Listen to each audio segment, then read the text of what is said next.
Kas sa teadsid, et üks salm on piiblis kirja pandud 73 korda? Täppi pealt sõna-sõnalt samasugune salm 73 erinevas kohas. Mis salm see küll on, mida nii palju korratakse? Peale selle on veel hulk salme, mis on sellele väga sarnased, ainult väikeste variatsioonidega. Ja see salm kõlab nõnda. Ja issand rääkis Moosesega öeldes.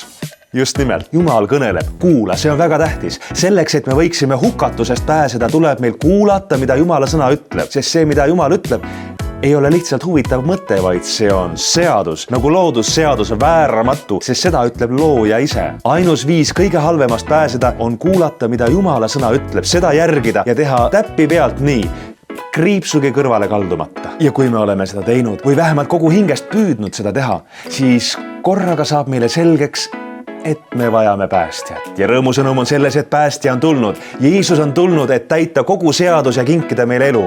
Halleluuja!